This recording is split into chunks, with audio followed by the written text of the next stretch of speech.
Have you ever been out in nature and got that sinking feeling that you're no longer at the top of the food chain? We are looking at Job chapters 40 and a bonus chapter 41 today.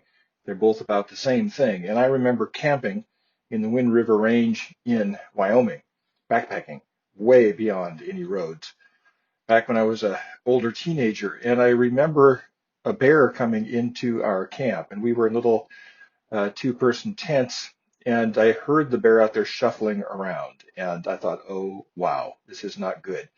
And the bear was sniffing close to my tent, and I was lying with my back to the wall of the tent, and the bear's nose went under the small of my back and started sniffing and rolling me over a little bit, and then left. And I was so glad, but you could hear the heartbeat that I was producing probably from a mile away. I can't imagine.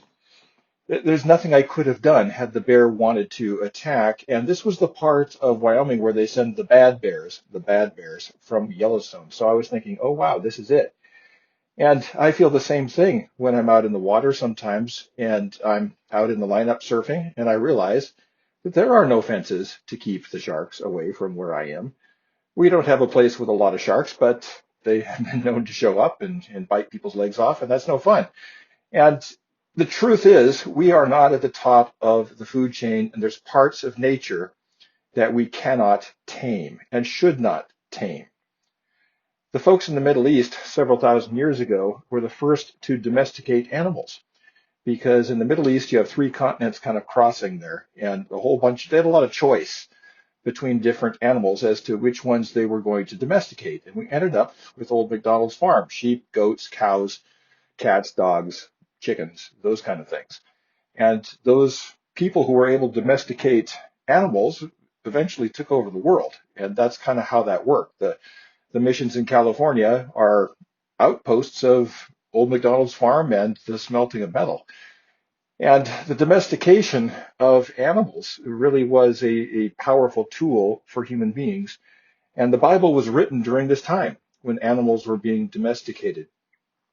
But it's easy for us humans to get the idea that we can domesticate the entire globe. We can get the weather to be to our liking. We can fix things. We can set the thermostat on the planet, all of those kind of things. And the truth is, there are those things we try to take over that actually upset the balance of nature, and it comes back to bite us. If we push nature too far, bad things tend to happen. And that's what chapters 40 and 41 in Job are about. Job gets kind of uppity, and he starts kind of saying some things and complaining, and then God comes down hard. He says, hey, could you tackle Behemoth? And Behemoth is a symbolic creature for something way above us on the food chain, something that scares us at night, something that we would be defenseless against. Or could you go fishing for Leviathan in the water, this gigantic sea beast that is impervious to human tinkering? The truth is, these are symbolic for the parts of nature we should not mess with. There are certain things we shouldn't play with. I think cloning humans is one of those things, and too much alteration of food and of the genetic code of humans is probably going to come back and bite us at some point. We try to industrialize the world, and we end up putting a whole bunch of carbon into the air, and we're kind of dealing with that at this point.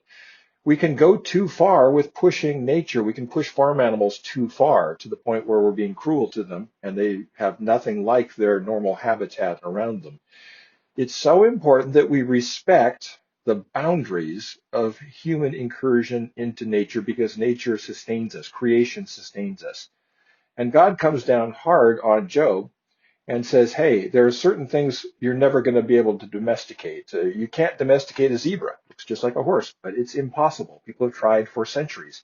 And the poor folks in the Western Hemisphere had very few animals to choose from to domesticate.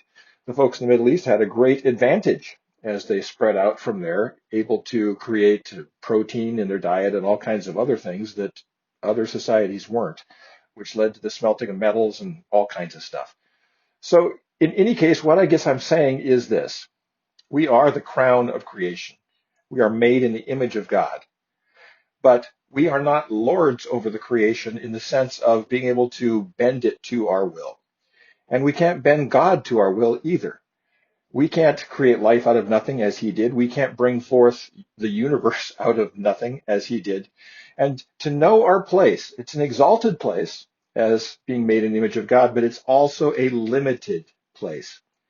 And we are most at peace when we understand that. So I would encourage you to get out in nature and enjoy nature. Get outside. That's probably the safest thing you can do during a pandemic.